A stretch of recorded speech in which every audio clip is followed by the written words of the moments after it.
এখানে রাত বাড়লে মজা বাড়ে।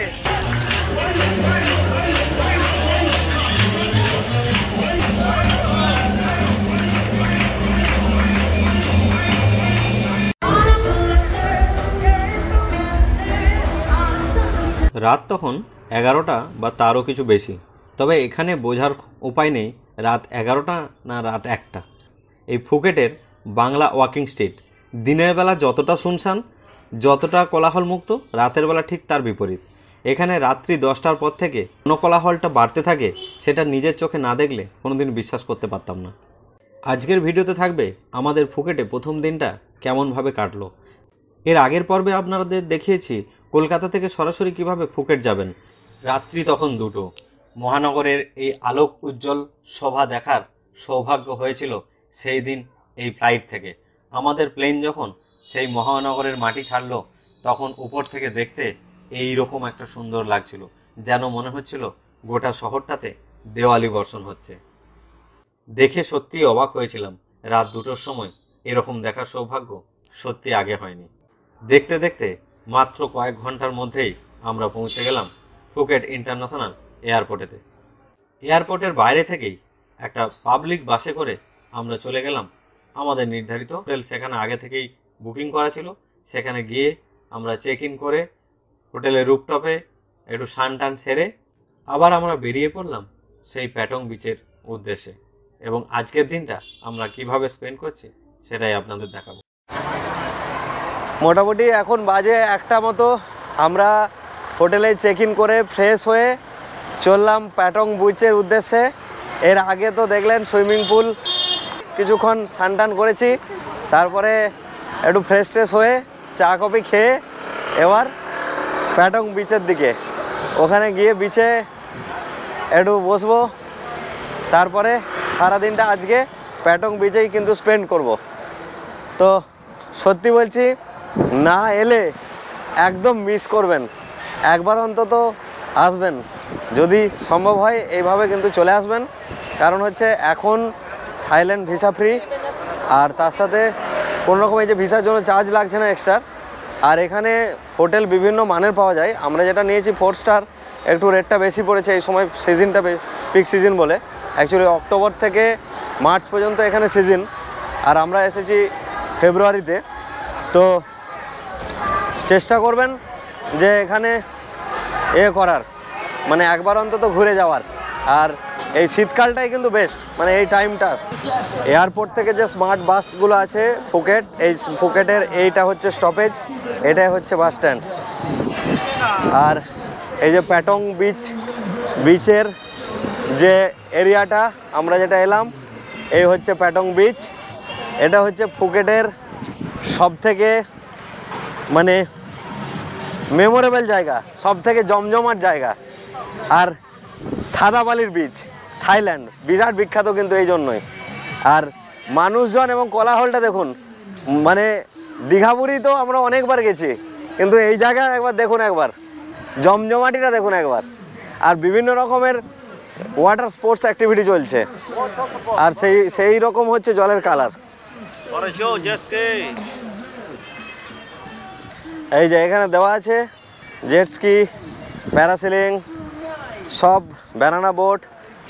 জলের কালার বিভৎস কালার, মানে আমি মানে বিশ্বাস করতে পারছি না, অবিশ্বাস্য রকমের রং। দারুণ সুন্দর, দারুণ সুন্দর। চোখকে বিশ্বাস করা যাচ্ছে না যে এরকম জলের কালার হতে পারে আর কি। আর সেইভাবে কিন্তু সবাই এনজয় করছে। উফ, লাভলি লাভলি।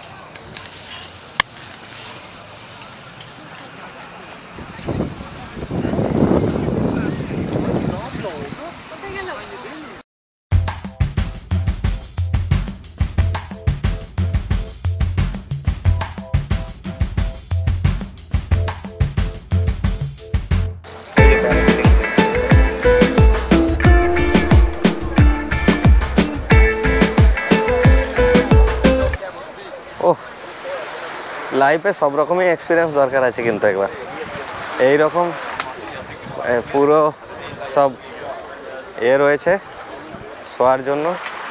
খালি থাকলে পাওয়া যাবে, সব তো ভর্তি মনে হচ্ছে, সব ফুল, এখন সব ফুল। প্রাইস কত বলছে?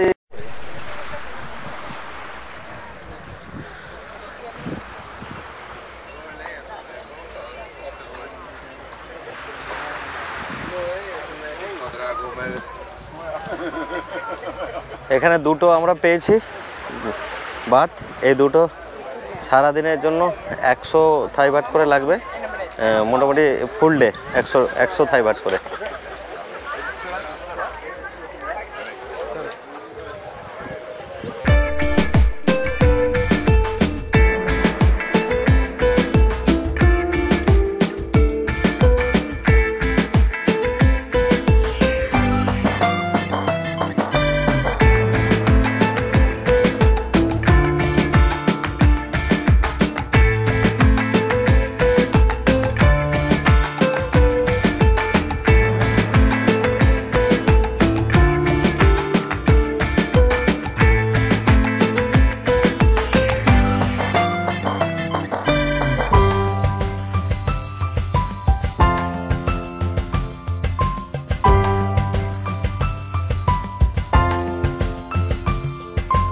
জল এতই স্বচ্ছ যে এখানে যে কারোর এসে জলে দাপাদাপি করতে ইচ্ছা করবে। এই এতগুলো আমব্রেলা রয়েছে, কোনো রকমে আমরা কিন্তু দুটো পেয়েছিলাম। তবে এখানে কিন্তু আমব্রেলা ভাড়া নেওয়ার একটা বিশেষ সুবিধা আছে। সকাল 9টা থেকে আপনি যদি বিচে চলে আসেন, একদম সারা দিনটা বিচে কাটাতে পারবেন। এখানেই শুয়ে বসে এনজয় করে কাটাতে পারবেন। গা ভেজান, বসে থাকুন, খাবার খান, এইভাবে কিন্তু সারাটা দিন এনজয় করতে পারবেন। তবে এইখানে রোদের তাপ কিন্তু বেশ ভালো। এখানে সানস্ক্রিনটা অবশ্যই নিয়ে যাবেন এবং সময় সময় কিন্তু এটা মাখবেন।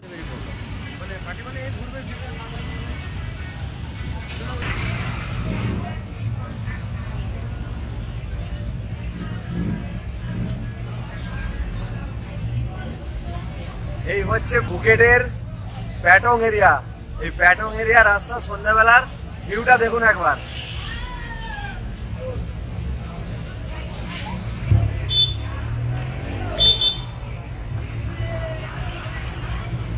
এখানে কোনো ক্লান্তি নেই, এখানে কোনো কারো দুঃখ বলে নেই, সব সময় সবাই কিন্তু একদম হাসি মুখে এনজয় করছে।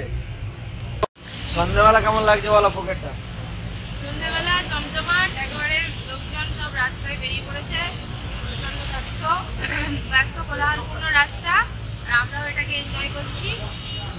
আমরা এখানকার যে মানুষজন কিভাবে, যে এই যে এখানকার কালচার, এখানকার যে ভাইবস, সেটা নেওয়ার জন্য এবং দেখার জন্য আমরাও কিন্তু হেঁটে বেড়াচ্ছি রাস্তায় রাস্তায়। খাবার দাবারের অপশন প্রচুর এখানে, আর আলো ঝলমলে সন্ধ্যাটা দেখেছেন তো, এরকম রাত 12টাও এই একই রকম মনে হবে, কারণ কোনো রকম চেঞ্জ নেই। আর এই জনসংখ্যাটাও ঠিক এইরকমই চলবে, মানে মানুষের যে হেঁটে বেড়ানো, ঘুরে বেড়ানো, এই যে ভাইবস, এটা কিন্তু কন্টিনিউ মিডনাইট পর্যন্ত চলে।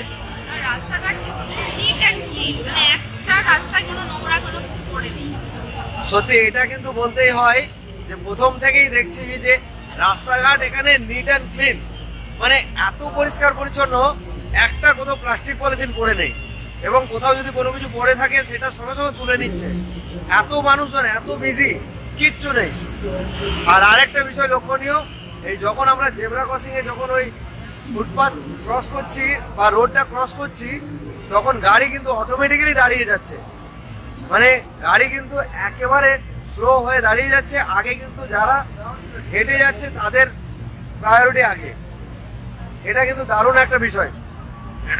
আর এখানে মানি এক্সচেঞ্জের কাউন্টার একদম মানে 2 হাত ছাড়া ছাড়া, মানি এক্সচেঞ্জ যেখানে সেখানে করতে পারেন, প্রচুর অপশন আছে। এবং এটিএম, রাস্তায় রাস্তায় এটিএম, 2 হাত ছাড়া ছাড়া এটিএম, এগুলো নিয়ে কোনো অসুবিধা নেই।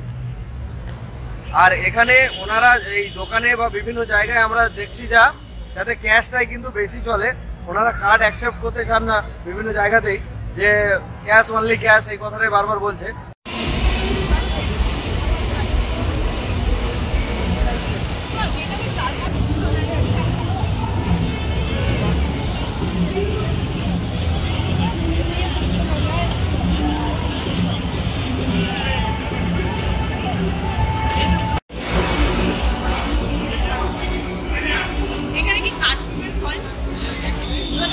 কোরিয়ান সস, কোরিয়ান এই যে momo 10 piece 120 baht.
Pineapple rice.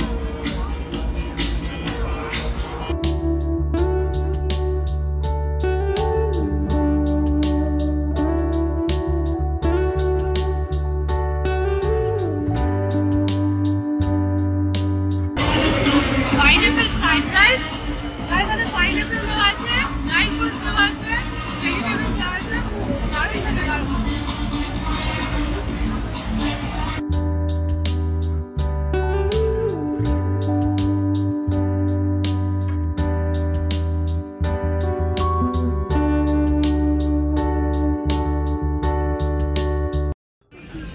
ফুকেটের বিভিন্ন জায়গায় এরকম 7-Eleven স্টোর রয়েছে। এই স্টোরগুলো বেশ সস্তা, মানে আমাদের এখানে যেরকম রিলায়েন্সের স্টোর রয়েছে সেই টাইপের। তবে এখানে জলের বোতল বা খাবার দাবার সব কিছুই কিন্তু আপনি মোটামুটি পেয়ে যাবেন রিজনেবল রেটেই। তবে এখানে বেশ কিছু প্যাকেটজাত খাবারও রয়েছে, সেই খাবারটা কিনে নিয়ে আপনার রুমে যদি মাইক্রোওভেন থাকে সেখানেও আপনি গরম করে খেয়ে নিতে পারেন।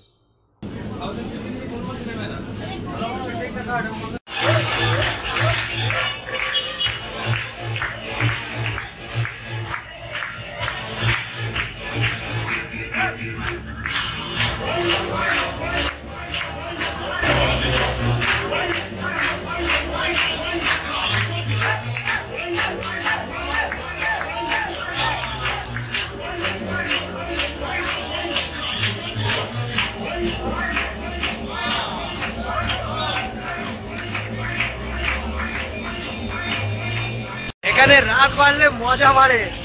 কেমন দেখলাম? রাত 11টা বাজে, এটা ভাবা যায়? ফুকেটের নাইট লাইফ।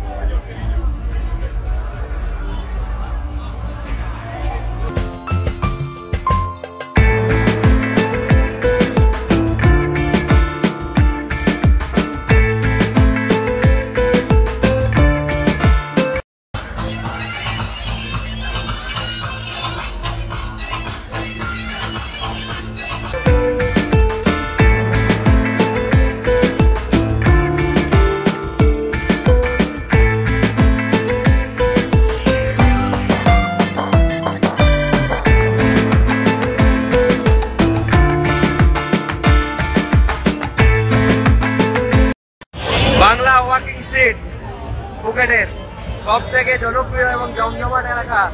সন্ধ্যের পরে রাত 11টা বাজে, ভাবা যায় জমজমাটিটা। এটাই হচ্ছে বাংলা ওয়াকিং স্ট্রিট, জমজমাট এরিয়া। আমাদের হোটেল কিন্তু এই ওয়াকিং স্ট্রিটের একদমই নিয়ারেস্ট।